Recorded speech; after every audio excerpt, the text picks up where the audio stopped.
الحمد لله وحده والصلاة والسلام على من لا نبي بعده أما بعد فأعوذ بالله من الشيطان الرجيم بسم الله الرحمن الرحيم قال الله تبارك وتعالى ودوا لو تكفرون كما كفروا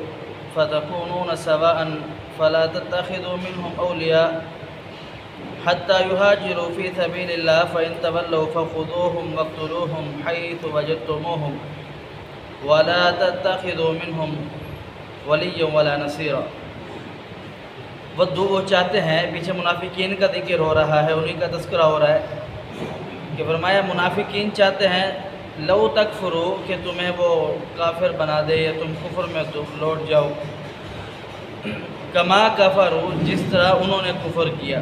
کفر مطلب اللہ رب العالمین کا انکار کیا، آسمانی کتابوں کا انکار کیا، پیغمبر صلی اللہ علیہ وسلم کی نبوت کا انکار کیا۔ فَتَكُونُونَ سَوَاءً پھر تم ہو جاؤ برابر جیسے وہ کافر آپ بھی کافر۔ فَلَا تَتَّخِذُوا اللہ رب العالمین فرما رہا ہے کہ آپ ایسا نہ کر رہو، منہم ان میں سے آپ ان کو نہ بناؤ دوست، ان میں سے اولیاء دوست، حتیٰ یہاں تک کہ یہاجروا یہ ہجرت کرے فی سبیل اللہ اللہ کے راستے میں۔ فَإِن تَوَلُّوا اگر وہ منہ پھیرے فَخُذُوهُمْ تم ان کو پکڑو، وَاقْتُلُوهُمْ قتل کرو، حَيْثُ وَجَدتُّمُوهُمْ جہاں تم ان کو پاؤ۔ وَلَا تَتَّخِذُوا اور تم نہ بناؤ منہم ان میں سے ولیًا کوئی دوست، ولا نصیرا اور کوئی مددگار۔ اس آیات مبارکہ میں گزشتہ آیات کی طرح منافقین کی مذمت بیان کی گئی ہے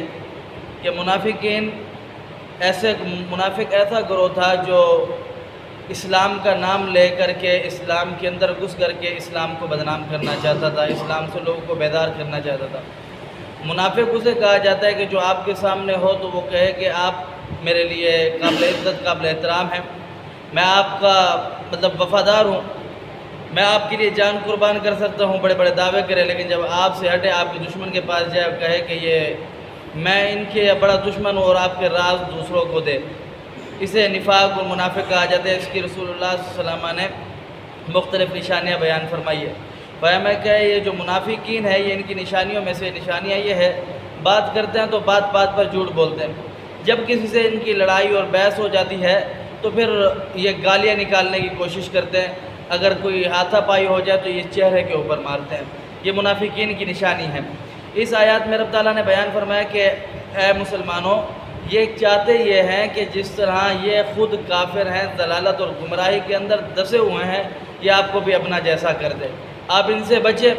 آپ ان سے دور رہیں۔ ہاں یہ بات صحیح ہے کہ اگر یہ آپ کی یہ بات مانتے ہیں، آپ کے پاس آ جاتے ہیں ہجرت کر کے، تو پھر آپ ان کے ساتھ وہی اسلام والا جو مسلمانوں والا بھائی چارہ ہے وہ قائم رکھیں۔ دراصل بات یہ تھی کہ مدینہ کے ارد گرد کچھ قبائل تھے، کچھ بستیاں تھیں، اس کے اندر ایسے افراد رہتے تھے جو اسلام کا نام لے رہے تھے، اسلام کو قبول کیا ہوا تھا،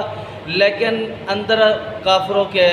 ساتھ ملے ہوئے تھے اور اسلام کے جو راز تھے، اسلام کی جو خفیہ باتیں تھیں وہ کافروں کو جا کے بتاتے تھے۔ اللہ رب العالمین نے بیان فرمایا کہ اے نبی ان کو حکم دے یا پھر ہجرت کر کے مدینہ آئیں، اپنے علاقوں کو چھوڑ کر کے، پھر ہم آپ کے ساتھ وہی تعلق رکھیں گے جو مسلمانوں کے ساتھ ہے، جو اسلام والوں کے ساتھ ہے، صحابہ کرام کے ساتھ ہے۔ اگر آپ ادھر نہیں آتے تو پھر رب تعالیٰ نے بڑا سخت حکم دیا، کہا کہ فَخُذُوهُمْ وَاقْتُلُوهُمْ حَيْثُ وَجَدتُّمُوهُمْ کہ جہاں تم ان کو پاؤ، یہ آپ کے پاس نہیں آتے، تم ان کو قتل کرو۔ اگر یہ آپ کے بات نہیں مانتے، ہجرت نہیں کرتے، فَخُذُوهُمْ وَلَا تَتَّخِذُوا مِنْهُمْ وَلِيًّا وَلَا نَصِيرًا آپ یہ نہ سمجھے کہ یہ آپ کے دوست ہوں گے یا آپ کے مددگار ہوں گے، بالکل نہیں ہو سکتا، آپ بھی ان کو نہ دوست بنائیں نہ مددگار بنائیں۔ تو اللہ رب العالمین نے بیان فرمایا ہے کہ یہ منافقین ہیں جو آپ کہتے ہیں کہ یہ اسلام کا نام لیا اور دارالکفر میں رہ رہے ہیں، دارالاسلام میں نہیں آ رہے، تو اللہ رب العالمین نے بیان فرمایا اس واقعے کی، اس لوگوں کی، اس ماں کے مناسبت کے اعتبار سے کہ وہ مسلمانوں کے علاقے میں نہیں آ رہے تو یہ کافر ہیں، یہ اسلام سے خارج ہے اور مسلمان ہیں۔ اللہ رب العالمین نے بیان فرمایا کہ ان کو قتل کرو۔ اب کی بات اور ہے، اللہ سمجھنے عمل کی توفیق دے۔ قولوا قولی ھذا استغفر اللہ لی ولکم ولسائر المسلمین۔